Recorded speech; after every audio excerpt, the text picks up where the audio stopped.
What's up, gang? It's your boy Reformed Stoic here, back with another video. We'll see how this one goes. I haven't really thought this one out too much in my head. I just know that I wanted to talk about the feeling of being trapped in isolation or not knowing how to leave isolation. And right out the gate, I can just say, at least the overall point of the video is not to give advice because it's the situation that I myself am in. So I could probably just walk you through the process of like how you end up here, what it's like to be here, and maybe some of the reasons it's so hard to leave.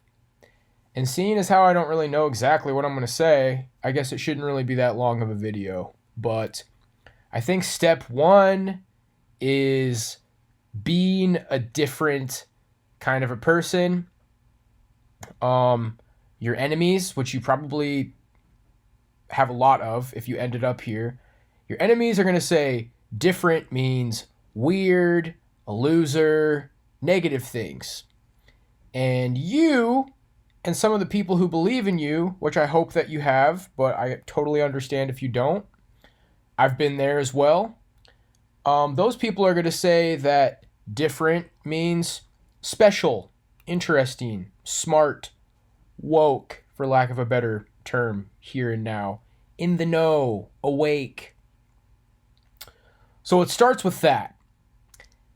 And then I would say if you chose a path in life that's also not normal, I feel like the best way to just get through milestones in life and have a pretty like safe, clean shot to the finish line, get a career, get a wife, have a family, is to grow up in a church and be raised religious, and then to pick a realistic career path, i.e., not following your dreams. So, speaking for myself, I followed my dreams. I played the drums. I started turning some heads around. Really, people were very supportive right out the gate. I played drums in my 6th grade talent show. I did a drum solo that was like, I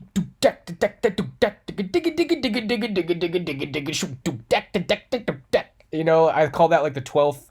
I call that the 12-year-old at Guitar Center drum beat. It wasn't like amazing. I wasn't really like a child prodigy or anything, but small town, and everybody was like, wow, you're so good.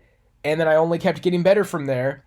And I'd say around like my sophomore, junior year in high school, I started to get like good enough, good enough to like go to music school, or I went to like band camp and read music and yada yada, played in bands, was already playing gigs, was already making money. So my drum teacher, who I didn't really end on a very positive note with, he pretty much told me that I should go to Berklee College of Music, super expensive school, out of my lane. I've talked about this for hours and hours and hours on my stream, which people always accuse me of being stuck in the past and bitching. More or less, guys, I chased my dreams, okay? Your dreams are probably going to come with a price tag, or they're not going to make money, or both. And for me, well, golly gee, man, super expensive music school. And, I don't want this video to kind of just get wrapped up in that whole entire story. But basically, I chased my dreams. So if you're not normal and you chased your dreams, okay, we're on a pretty safe bet. We're on a road that very likely will take you to isolation and a dead end. So, step 3 is going to be if when you're a different person and you're chasing your dreams, this will likely be in your early 20s, you start to have a hard time. You're going to have a hard time.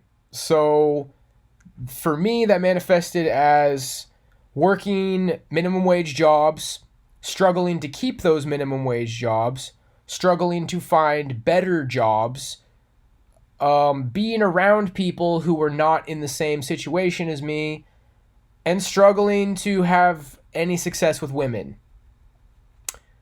So that's going to be the struggle. And it's weird how things went for me, like when I was living in Boston. Namely, like after I dropped out of Berkeley, 2 years, I couldn't afford it anymore. I moved into a house with a bunch of like, at the time, like-minded people who wanted to play in metal bands. So it's weird how like on some level I was growing over the years from that point, but also times were like staying hard. I don't want to necessarily say the times were getting harder and harder. They were just very consistently hard the entire time. And those, let's see, I moved into that house in 2011 in the fall, and then I moved out in the summer of 2014. So roughly like 3 years living with these people. And I probably consider these some of the best times of my life. And it's like, we became better friends over those 3 years. And the things that I was doing looked more promising over those 3 years. And I kind of grew into like this house and these people. And so on some level over those 3 years, like things were getting better. But it's like running up a mountain with a backpack on. The hard things didn't get harder, but it was just hard the entire time. And it wore on me. And I started to kind of fail to make ends meet. Again, I don't want to get too sucked up in this story, but an example of how times got hard, okay? So then, I'm going to keep overviewing as we go on. You're different or special or weird or whatever, maybe a little bit of all of those things wrapped together. You chase your dreams, you do something difficult, you don't take the safe bet, and all while, you probably didn't grow up in a church, because maybe this is just my impression, but my impression is that if you grow up in a church, you're going to be around a lot of like down-to-earth people who are going to help guide you towards something that works. I did not have that growing up. So weird, special, chasing your dreams, hard times. Okay, next step is that you lash out. It's been hard for years, can't catch a break, things aren't going well. And boy, oh boy, when I started to lash out, it was 2014, 2015. So what do? You pick up Instagram. You pick up Facebook. You pick up Snapchat. You pick up all this social media around you, and me and my friends used to joke about the movie, The Toxic Avenger. There's these scenes where the Toxic Avenger just like goes on a mountain and just like yells at the city. He's just like yelling at the city. You start to do that. You start to have a hard time. And you probably don't handle it well. And I guess amongst all these steps is like, maybe you left your hometown to chase your dreams. And people were like probably nice to you when it was going well. Because they're like, oh man, this guy might be famous someday. I don't want to get on his bad side. But then when it doesn't go well, it's like, gee, I guess music isn't really a job, is it? I guess maybe you should have had a better plan, huh? I'm sure glad I did what I did and not what you did. So what's your plan? Yeah, so I was having hard times. And then people from the past were maybe kind of in that stage, or maybe there's some people who were like waiting for me to have bad times. Back to my favorite movies, Reality Bites, when Winona Ryder's life is kind of like going to shit. She talks to her friend, her roommate. She's like, you've been waiting for this your entire life, haven't you? And she's like, you need to chill. See, she was probably like overreacting, but all part of what makes that my favorite movie, that idea that somebody around you in your friend group has been waiting for your downfall. It exists. Maybe you have it in your life. Maybe you don't. That is certainly how I felt. Like people were a little bit bitter when it maybe looked like things were going well for me. So I lashed out, and I'm not going to act like it was justified, but what I've always said is people could get in my inbox, because, this is my story, or this is like my wall. I'm not really like saying these things at anyone in particular. I'm just kind of like venting about the past and saying shit. out of anger. And I always kind of thought people could get in my inbox, Jake, what's going on, bro? I see you saying this negative stuff on your wall, and dude, I just hope you're doing all right. And I just want you to know that like I was always rooting for you, and you're my friend. And if you ever need somebody to talk to, you know how many people I had that were like that? None, bro. Everybody judged me. That's around the time politics happened. Let's go ahead and throw that in there. So you're having a hard time. When did my hard time start? The fall of 2014. What else started in the fall of 2014? Everybody was kind of either... That was the beginning. I don't know exactly when the Ferguson riots are. Could we, look that up? Ferguson riots date. What was, the first, no offense, black guy who got killed by cops and everybody was mad? Okay, August 9th, 2014. Just LMAO my life. August 9th, 2014. Ferguson riots. So I've kind of always marked this as the beginning of political times. Oh my gosh, you just can't make this up. I moved to Vegas away from Boston to the new part of my life, basically where everything would start to spiral downhill. I moved in the beginning of summer 2014. And so August 9th, 2014, the Ferguson riots start. And I started out kind of as a leftist because I was never a political guy. And I kid you not, I was in discussions online with people. I was watching these pages like Cop Watch and Cop this and Cop that. It was like, dude, cops are beating up black people for no reason. This is a travesty. That's how I started out. And I was debating people on that, okay? And I slowly just started to see things differently, okay? I started out as more towards the far left, okay? At the very beginning of everybody becoming far left. And I feel like the far left was around before the far right, okay? Because 2016 4chan, getting Trump to win with memes and Pepe and all that, supposedly, that's what people want you to think. I'm gonna go ahead and wash my face while this is all going on. It'll be a little bit of movement for the video. But basically, political stuff started to happen, okay? And around, 2015 was when I was to, maybe things are just not quite what they seem, according to all these, college-age West Coast leftist people. And, so then that was kind of in the mix. So not only am I lashing out on Facebook about how I'm not, thrilled about how things went down, kind of venting about some people who rubbed me the wrong way in the past, now I'm trying out some big, shiny right-wing opinions. And oh boy, let me tell you. That didn't go very well. Give me 1 second. Oh! Ooh! All right. So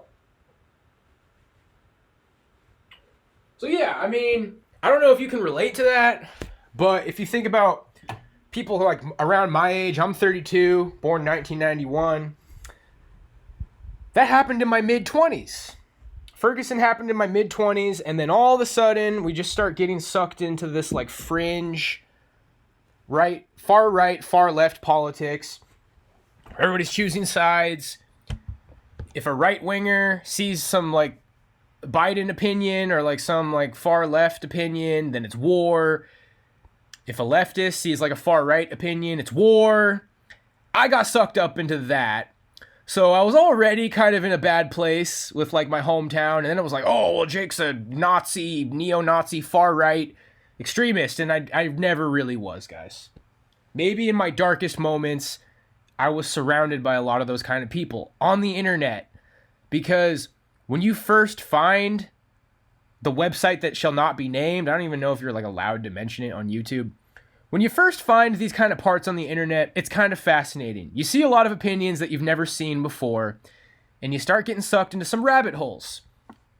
Part of who I am now is because I got sucked into these deep rabbit holes, and I used my logic and other information to kind of dig my way out to the view that I have now, which I'll just say is anti-establishment. I basically think like the CIA controls both the far left and the far right. In fact, I think Wall Street, which has ties to the CIA, was really behind the rise of the Bolshevik Revolution, communism, and the rise of Hitler and FDR. If you check out Anthony C. Sutton's trilogy on Wall Street, you can get some insight on how Wall Street kind of like plays revolutions and how the far right fascist, far left communist dialectic was kind of controlled by Wall Street powers and some sort of maybe like intelligence powers, even though like the CIA didn't really come onto the scene until the Cold War, but you had the OSS and other things going on. So that's just a little bit of what my view is now, is like basically if you get sucked into like really far right or really far left politics, you're getting played. You're getting played. Like this is a sign that our country is not in a very good place, okay? You could really say Antifa are like communists and then the far right are like fascists. And well, what does that mean when your country splits into far left and far right? It means war's coming. It means bad times are coming. So I'll just leave that at that. Kind of a smorgasbord of things going on in this video. And now I'm isolated. I mean, I could even keep going, but that's the part where maybe you guys couldn't relate. It's like, well, now I'm the leader of like a weird political movement that maybe a lot of people don't recognize as that. And I've gotten gang stalked in the past, and maybe you guys can't really relate to that stuff. But basically, that's the end of my journey. So I was weird, maybe special, smart, cool, maybe a loser. I like to think I'm special and smart. Other people like to think I'm a loser. Everybody's welcome to their opinion. You're different. You're not like everybody else. You follow your dreams. You have some hard times while you're following your dreams. You kind of like lash out at people after that. I was really tempted to say tell everybody to go F themselves. Well, that's kind of what I did. You have some hard times, and then while you're having those hard times, are you going to be like far right or far left? And good luck keeping your friends, especially if you choose the far right or just the regular right. You know, there's a saying like anything right of Stalin like isn't okay anymore, and I don't necessarily agree with that. But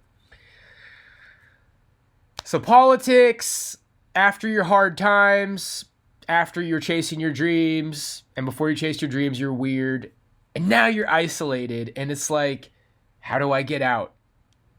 And while you're isolated, that's when the demoralization, the black pill, like, gee, I'm not really very tall. Gee, I'm not very good looking. Gee, I didn't get as many girls as I wanted to get. It's probably because I'm not good looking and tall. Wow, look at these statistics that suggest that it sucks to not be good looking or tall. And then you start getting demoralized, and then you start sinking into nasty internet stuff. How do you get out? I don't know. Part of me feels like there's not that much out there anymore. Maybe the last thing I'll say that maybe you can relate to is not being where you want to be, okay? Because 2020 happened. The events that shall not be named happened.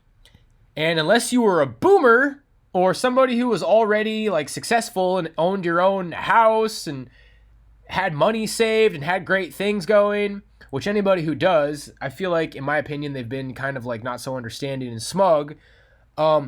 If you weren't in a great place before 2020, you're probably maybe not in such a great place now. And a lot of people will say, oh, everybody's hiring, there's so many jobs, there's so many opportunities. Well, I'm seeing mixed messages about that. I'm seeing a lot of people who have degrees in like engineering who are saying they just can't find a job. So, but yeah, and I don't want to get too sucked into that discussion either, because maybe I haven't really been looking super hard for like a crazy big career, and I don't know, like things were already rough for me before 2020 and everything that came with that. And if you're somebody who like really had a similar life to me, I'm kind of taking a shot in the dark thinking maybe there's some people who can really relate to this video. 2020 and everything it brought with it, it just, your life is like washed up on the beach now. You were already isolated. I was already years deep into isolation, and it didn't really change anything. Speaking of political opinions, a lot of political opinions, a lot of conspiracy theory opinions that came along with all that stuff that happened. And I don't really think that helped me like get along with people much either. So you're isolated and you're like, man, maybe I should like go for a hike. Maybe I should like join a meetup group. Maybe I should just go sit at a bar. Join a church. I did join a church, and I'm not going to say there's anything bad about it. I just converted to a different church. And, you know, now it's the Catholic Church, and I don't really feel like it's like a social club. I just kind of feel like everybody goes to have mass, which is great. Frankly, the other church that I went to, the Baptist church, people were trying to be nice, I think. I don't want to get into that either. I felt like everybody had perfect lives, bro. Everybody was married with kids and careers. And as soon as it's evident that you're not that and you're in your 30s, let's just say I don't feel like people are like trying to help you get there. Maybe they're just more trying to make you feel bad that you're not there. Or maybe they're not trying and that's just what happens. I don't know, man. This is pretty much where the video comes to a halt. That's how I got into isolation. And my plan moving forward is to just not beat myself up, to not get demoralized anymore. Seriously, you guys, even if you think the black pill is true, okay, the black pill is true. Do you need to like watch super negative people talk about it over and over and over and over again? Because some of these guys out there are just so toxic. Everything that comes out of their mouth is negative and toxic, and they don't want to help you. Like, they don't want to help you get out of it. They might be, like, way lower than you. Okay, some of them have, like, maybe allegedly tried to kill themselves. And they'd love to see you try to kill yourself. And, bro, they are down bad. They are down far. It's like Yoda talking about fear leads to anger. Anger leads to hatred. And hatred leads to the dark side. Some of these black pill people are dark side, bro. Like, they've lost all hope. And they got nothing for you, bro. And, you know, maybe you see truth in these things, but just don't get sucked to the dark side, man. Don't let that anger, don't let that fear, like, because that's what it is. It's fear, and it leads to anger, and it leads to hatred. Yoda freaking nailed it, dude. I want to hang out with Yoda. That's how I'm going to get out of isolation. But he's dead. Rip. Rip Yoda. Anyway. Anyway, guys, don't beat yourself up. Take care of yourself. Mental health wise, just watch your favorite TV shows, work out, eat healthy, pretty typical standard stuff that you heard a million times. Take advantage of internet communities. Try to find positive internet communities. Don't like decide to be in a bad mood just because you don't have a mood. It's like, well, I don't really know what the hell is going on with my life, so I'm going to be in a bad mood. Because sometimes you just kind of make the decision to be in a bad mood. Not all the time. Sometimes you can't help it. But I've definitely seen that in myself. It's like, you could like, oh, look, a thread where everybody's complaining about how everything sucks. Well, I feel that way too. And then you can kind of just like play that role. It's like, you know what, instead of that, why don't I just watch some Curb Your Enthusiasm and laugh? So, and then I don't want to be the guy being like, what's your plan? Get a plan. Maybe just slowly. I mean, dude, if you want to say screw it and just like not get a plan, I feel you, dude. I am working on a plan, okay? And a lot of people have me pegged to somebody who's completely given up. That's not true. I have a plan, always working on my plan, always thinking about the future, and don't put too much pressure on yourself. It's not too late. Not all women are ruined. You could still potentially meet a good woman. If you want to have a family, it could still happen. Just calm down, buddy. Things didn't necessarily go swimmingly well, okay? You thought you were gonna like, woo, I'm gonna live my dreams. It's like the roller coaster went down and it broke and it just nosedived. It never went up and you never figured it out. You're still here. A lot of people are having a hard time, if that makes you feel any better. A lot of people who aren't having a hard time are not very understanding.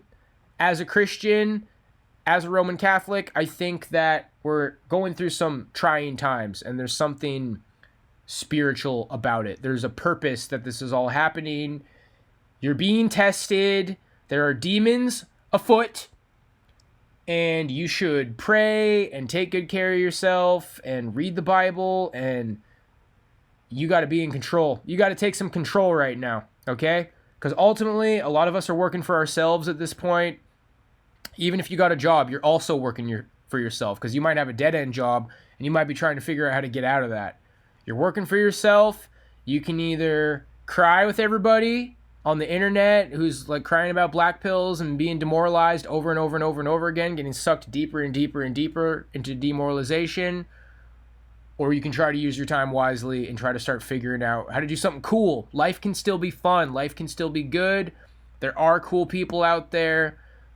I kind of wish I had like some sort of a more help. Well, like I said, I didn't really have that much advice. I just don't want you to go insane, brother. I'm not going insane over here. Let's keep getting it and skating it. God bless you, my friends. I hope you enjoyed my little spiel, and I will see you next time. Reform Stoic out. God bless.